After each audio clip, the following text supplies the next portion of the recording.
성도 여러분, 안녕하세요. 오늘도 말씀으로 승리하는 우리 저와 여러분 되길 주님의 이름으로 축원드립니다. 우리 드디어 오늘 골로새서의 마지막 우리 성경 여행을 떠나는 시간입니다. 우리 그동안 열심히 해주셔서 감사하고 오늘 그리고 또 내일 우리 의미로 돌아보는 골로새서까지 유종의 미를 잘 거뒀으면 좋겠습니다. 우리 어제 내용을 기억해 볼게요.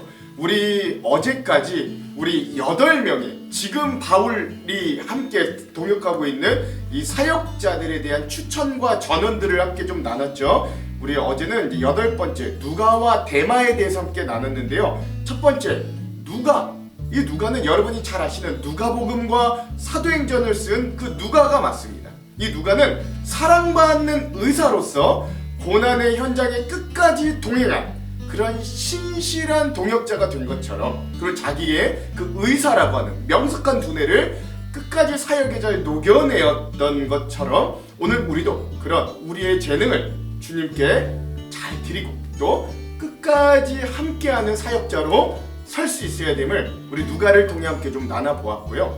둘째, 또 완전 반대로 데마는 한때는 데마도 열심인 동역자였으나 결국 마지막엔 세상을 사랑하여 떠나버린 자로 남게 되었는데, 이런 데마의 모습을 보며 우리도 그냥 찌찌찌 비판만 하는 게 아니라 우리도 영적인 경계심을 품으면서 우리도 언제든 데마가 될 수 있으니 우리도 그런 영적인 경계심을 품으며 우리도 끝까지 완주하는 영성을 가질 수 있도록 해야 한다. 우리 이것들을 어제 함께 이 누가와 데마를 함께 좀 대조하면서 나누어 보았습니다.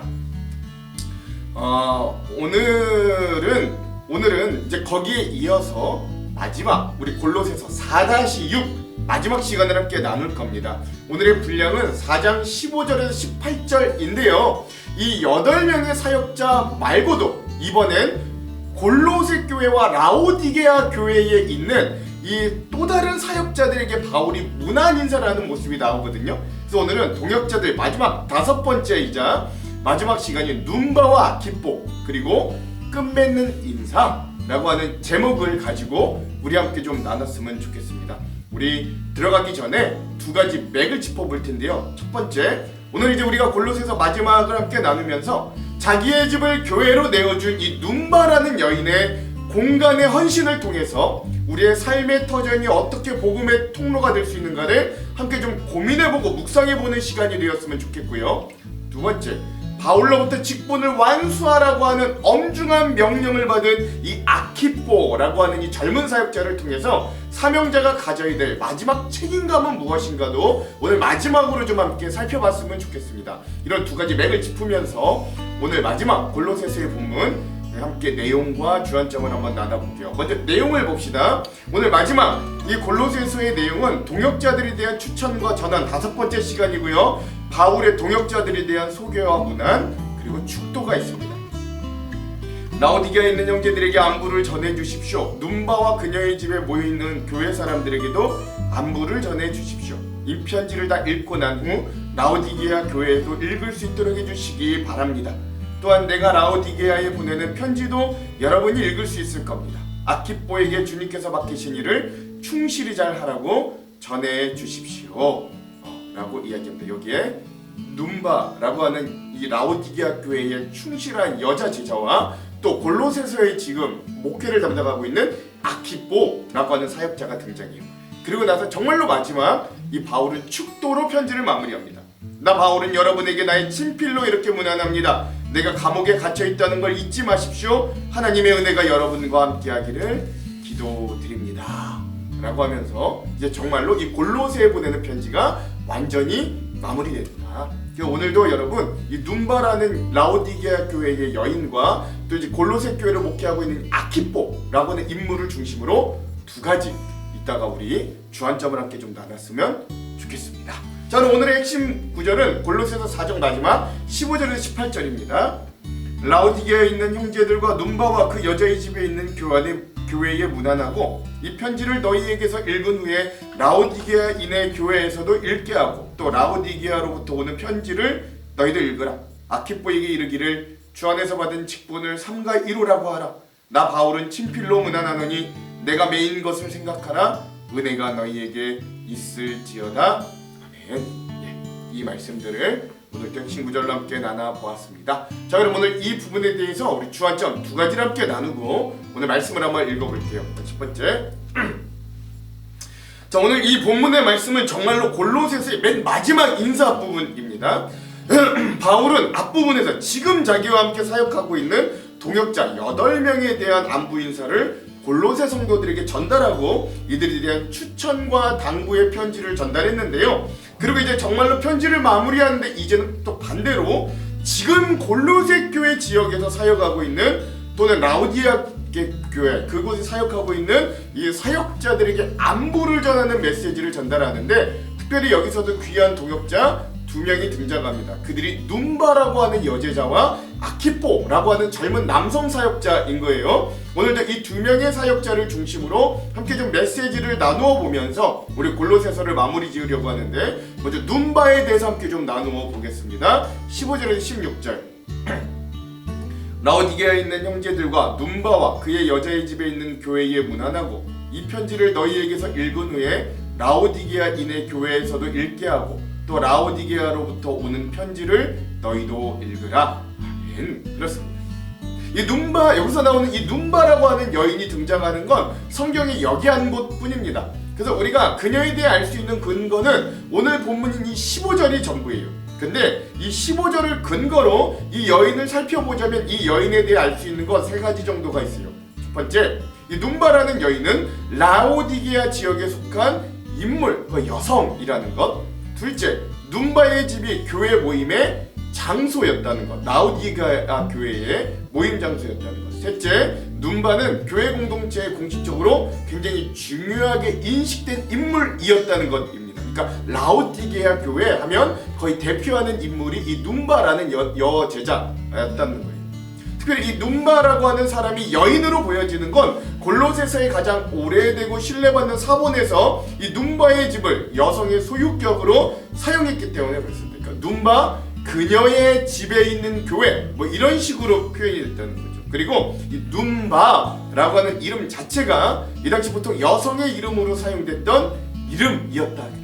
중요한 건 이 여인이 바울이 이름을 직접 언급하면서 문안을 전할 만큼 라오디게아 교회 안에서 상당한 믿음의 영향력을 가지고 큰 헌신을 했던 여인이라는 점은 분명합니다. 이 눈바를 통해 보자면 신약 성경 안에서 아주 재밌는 공통적인 특징을 하나 발견할 수 있는데요. 그건 초대교회에 적지 않은 수의 교회들이 여성들의 집에서 개척되거나 시작됐다는 거예요.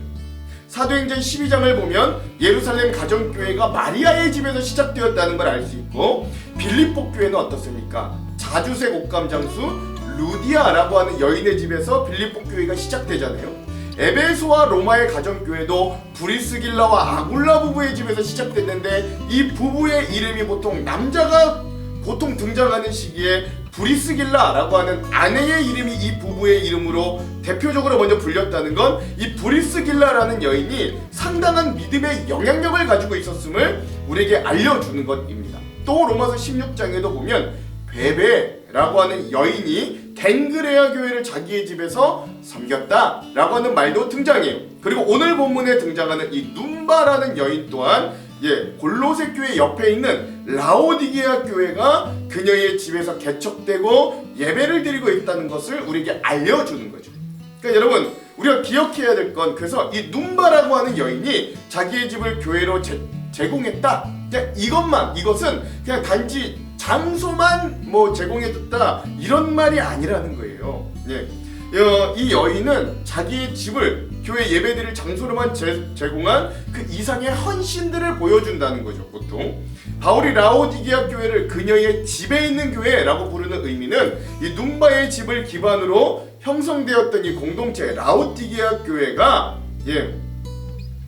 이 교회가 교회로서의 역할을 감당하면서 이 라오디게아 교회에서 드려지는 예배 그리고 그 예배에 필요한 물품, 성찬 준비, 가르침과 훈련 그리고 그 교회 공동체 생활에 필요한 모든 것들을 안정적이고 지속적으로 책임졌던 인물이 바로 이 눈바라고 하는 여인이라는 걸 알 수 있어요. 그러므로 많은 신학자들이 이 눈바라는 여인이 자기의 집에서 가정교회를 열 수 있었다는 사실은 그녀가 어느 정도 경제적인 여유를 가지고 있던 그런 여인이었고 사회적인 신분도 비교적 높을 것으로 예상되고 공간과 시간의 주권을 가지고 있을 가능성이 높은 그런 여인이었을 거다라는 걸 시사해 준다라고 합니다. 그래서 이 눈바라고 하는 여인은 라오디게아 교회의 재정적인 후원자이자 보호자였을 가능성이 매우 크다라고 보는 거죠. 마치 빌립보 교회의 루디아처럼 말입니다. 그러므로 이런 눈바라는 여인을 보면서 우린 이 보수적이고 남성 우선주의적인 사회 안에서도 초대교회는 이미 여성을 주변인으로 보지 않고 그들을 신앙의 핵심 인물들로 인정하고 세웠다는 사실도 격가지로 알 수 있는 거예요. 특별히 교회를 섬긴다는 건 엄청난 시간과 재정의 헌신이 필요한데 그걸 감당한 눈바를 보면서 교회는 설교를 하는 사역자만으로만은 세워지지 않는다. 각자가 자기가 가진 걸 나누는 헌신자들이 있을 때 비로소 교회가 온전하게 성장하고 세워진다라는 사실을 우리에게 알려주기도 하는 거예요. 즉 공간과 삶을 내어준 헌신자들로 인해 교회가 세워짐을 기억할 필요가 있다는 것이죠. 이 눈바는 여기 단 한 구절에만 등장하지만 이 한 절로 교회사에 깊이 남는 인물이 되었습니다. 즉 신앙의 위대함은 기록의 분량이 중요한 게 아니라 헌신의 깊이임을 우리에게 알려주는 귀한 인물이기도 한 거예요.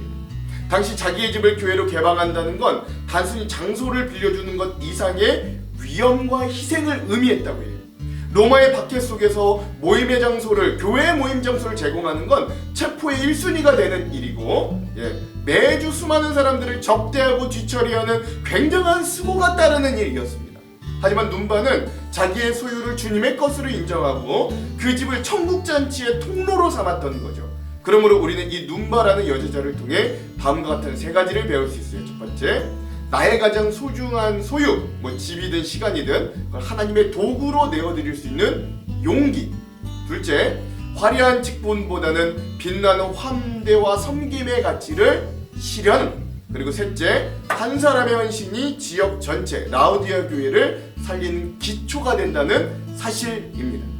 기독교 역사에는 항상 이러한 여인들이 종종 등장했고 또 특별히 여러분 우리 한국교회 역시 수많은 여성도들 여권사님과 여집사님들의 눈물과 기도와 헌신 위에 이렇게 성장했다고 해도 과언이 아닐 정도인 거예요.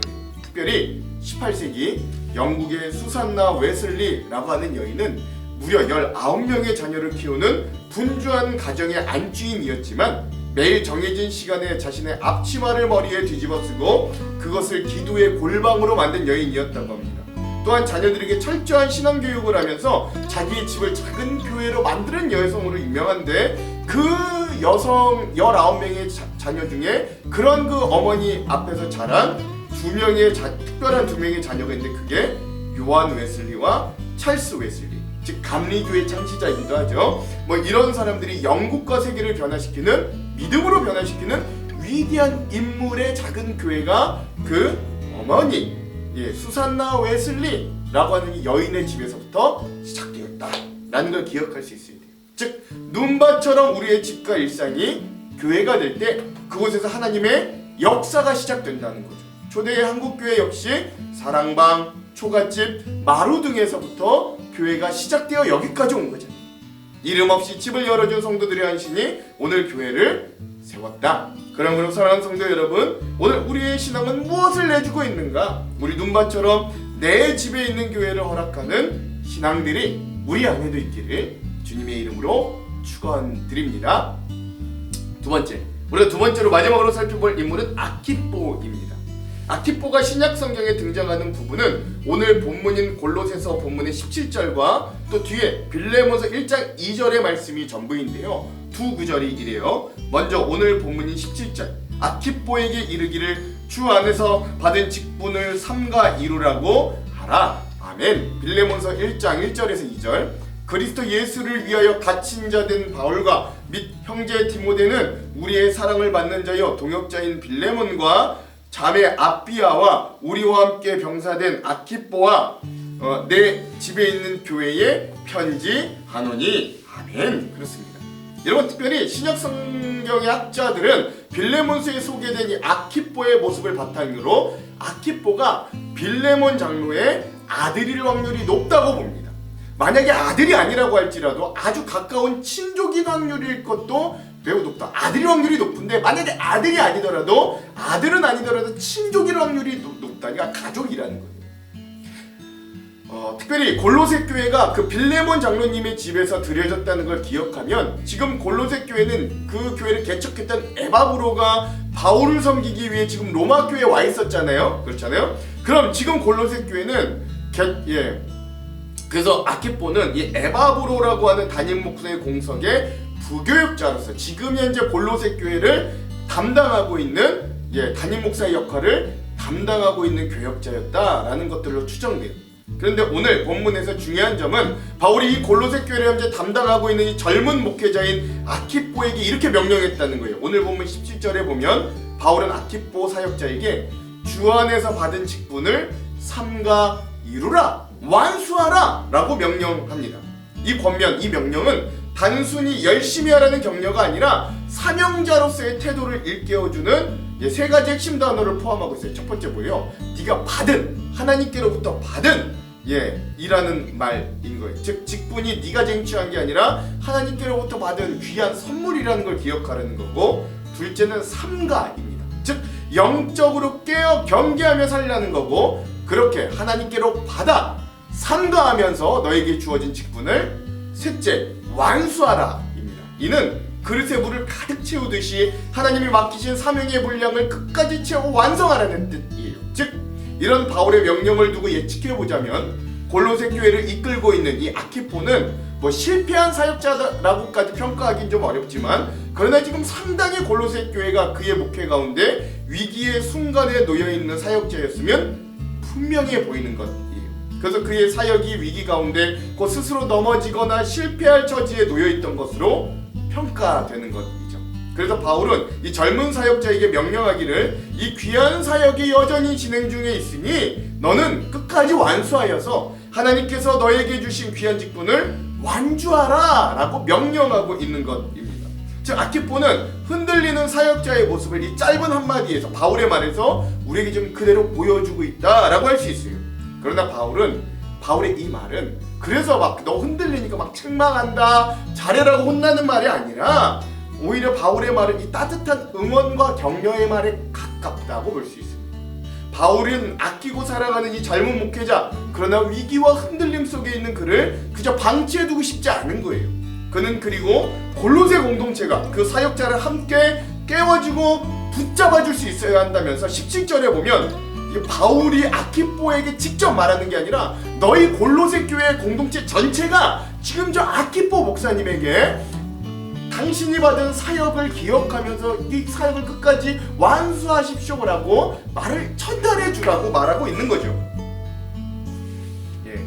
그러므로 우리는 이런 아키포의 모습을 보면서 다음 세 가지 의미를 좀 되새길 수 있어야 되는데, 첫 번째, 여러분 우리가 받은 사명은 받았다는 사실보다는 이루어지는 과정이 중요하다는 거예요. 받은 것도 중요하지만 그보다 더 중요한 건 이루어가는 과정이 중요한 거예요. 하나님은 우리의 시작보다는 마지막 완주를 더 중요하게 보십니다. 둘째, 공동체의 권면은 정죄하려고 막 그를 비난하려고 하는 게 아니라 그를 일으키고 세워주려고 하는 것이다. 즉 바울은 아키포를 혼자 두지 않고 교회 공동체를 통해 그를 붙들게 하는 거죠. 셋째, 낙심의 순간에도 여전히 사명은 유효하다라는 것도 알 수 있어요. 즉 흔들려도 지쳐도 하나님이 주신 직분은 취소되지 않는다라는 것도 우리에게 알려주는 거죠. 현대 선교의 아버지였던 윌리엄 캐리는 자기의 재능보다는 사역을 할 때는 끈기를 강조했어요. 그는 나는 대단한 천재가 아닙니다. 그저 묵묵히 걸어가는 한 성도 사람일 뿐입니다 라고 말하면서 수많은 박해와 시련 속에서도 인도 성경을 번역하는 사명의 그릇을 끝까지 가득 채웠다. 인도 선교를 끝까지 감내했다. 즉 아키포가 바울의 이 갇혔다는 소리를 기억하며 사명을 완수했듯 우리 역시 우리에게 주어진 인생의 직분을 끝까지 성실하게 채워갈 수 있어야 돼요. 교회사에서도 수많은 사역자들이 사명보다 낙심이 앞설 때 포기하고 싶어 했습니다. 얼마나 많은 사람들이 그러는지 몰라요. 지금 사역자들도 그래요. 그러나 끝까지 붙든 이들이 결국 교회를 세워갔습니다. 사랑하는 성도 여러분, 오늘 하나님이 내게 맡기신 직분은 무엇입니까? 그리고 나는 그걸 삼가 이루고 있습니까? 아키포를 보며 우리 스스로를 되돌아볼 수 있어야 됩니다. 어제는 누가와 데마를 오묘하게 대조하면서 말씀이 주어졌는데, 오늘도 오묘하게도 바울은 마지막 인사에 한 사람을 통해서는 공간의 헌신을, 그리고 한 사람을 통해서는 사명의 완수를 이야기합니다. 즉 교회는 이 두 가지가 함께 갈 때 건강해지는 거예요. 누군가는 자리를 열어주고, 누군가는 사명을 붙들고, 그리고 마지막으로 모두가 끝까지 포기하지 않을 때 교회는 건강하게 그 역할을 잘 감당해낼 수 있다는 걸 알려주는 거죠. 오늘 말씀을 마무리하면서 바울은 자기가 메인 것을 생각하라고 이렇게 말합니다. 18절, 나 바울은 친필로 문안하노니 내가 메인 것을 생각하라. 은혜가 너희에게 있을지어다. 아멘. 그렇죠. 바울은 내가 메인 걸 기억하라고 마지막으로 당부합니다. 이건 옥중의 메인 나 자신을 자랑스럽게 여겨달려거나 또는 불쌍히 여겨달라는 말이 아니에요. 이는 이 편지 전체 교훈에 대하여 최종적인 결론인데, 복음을 위해 옥에 갇히고 고난을 당하는 바울 자신의 모습을 기억하며 너희 골로새 교인들이 이단에 현혹되지 말고 복음에 굳게 설 것을 마지막으로 당부하는 거예요. 그리고 그렇게 굳게 섬에 있어 하나님의 은혜로 교회가 든든히 서고 형통하여지기를 사랑하는 마음으로 빌어주는 겁니다. 이처럼 예수 그리스도를 만나고 예수 그리스도에게서 받은 무한한 사랑과 충만한 의미 깊은 은혜가 있다면 우리는 어떤 복음의 과제와 사명도 능히 감당해낼 수 있는 거예요. 이 은혜만 있다면 우리는 우리에게 주어진 이 믿음의 사명을 기쁨으로 잘 감당해낼 수 있습니다. 오늘도 주님은 수많은 사람들에게 그런 믿음을 주시고 은혜를 주셔서 이 교회를 떠올리게 하고, 우리의 가슴 깊숙이 박힌 십자가를 떠올릴 때 가만히 있을 수 없고 그 마음을 견딜 수 없게 하셔서 우리의 교회가 은혜 가운데 있게 하심을 여러분 기억하시기 바랍니다. 그리고 이러한 은혜는 오늘 우리에게도 여전히 유효하고 필요할 줄로 믿습니다. 이렇게 우리가 지난 시간 동안 나눈 골로새서 막바지에 등장한 이 10명의 동역자, 두기고, 오네시모, 아리스다고, 마가, 유스도, 에바브라, 누가, 데마, 눈바, 아키포, 이들의 사역을 우리가 좀 함께 나눴어요. 그들의 이름은 곧 오늘 저와 여러분들의 어떤 또 다른 이름들이기도 합니다. 특별히 오늘 나눈 이 두 인물, 눈바처럼 환대의 삶을 살았으면 좋겠고, 아키포처럼 끝까지 완수하는 삶을 사십시오. 우리의 인생의 마지막 날 우리가 주님 앞에 섰을 때 착하고 충성된 종아, 내가 내게 준 직분을 다 채웠구나 라고 하는 칭찬을 받는 우리 모두가 되기를 간절히 축원합니다. 사랑하는 성도 여러분, 이렇게 골로새 교인들에게 보내는 편지를 우리가 마무리하면서 은혜를 나누었는데요, 그럼에도 우리의 교회와 삶에는 여전히 이 은혜가 지속되기를 바랍니다. 골로새서 여행은 끝났지만 그 은혜는 계속되길 바랍니다. 그리하여 우리 교회도 골로새 교회보다 더욱 사랑으로 성장하는, 교회의 복음의 굳건히 서는 우리 예수 그리스도 안에서 온전히 하나로 연합되는 귀한 동역자들이 넘쳐나는 귀한 교회로 세워지길 또한 주님의 이름으로 축원드립니다. 수고하셨습니다. 기도할게요. 하나님, 여기까지 우리 골로새 여행을 함께하여 주시니 감사합니다. 오늘 마지막으로 나눈 눈바와 아키포처럼 우리가 우리의 삶을 교회로 세우게 하여 주시고, 또 하나님 아키포처럼 끝까지 우리에게 주신 사명과 직분을 잘 감당하는, 잘했다 작은 종아, 내가 잘했다 종아, 내가 작은 일에 충성하여서 너에게 큰 일을 맡기리라 하실 주님의 칭찬을 듣는 우리 교회와 성도들이 다 되도록 인도하여 주시옵소서. 골로새 교회처럼 혼탁한 세상 속에 복음이 흔들릴 때 우린 예수 그리스도를 온전히 알고 붙들어 주님께로 칭찬받는 귀한 동역자들이 넘쳐나는 교회로 세워지도록 인도하여 주시옵소서. 그렇게 하실 주님 기대하며 예수님 이름으로 기도합니다. 아멘. 그럼 사랑하는 성도 여러분, 오늘도 말씀으로 승리하십시오. 사랑하고 축복합니다. 화이팅!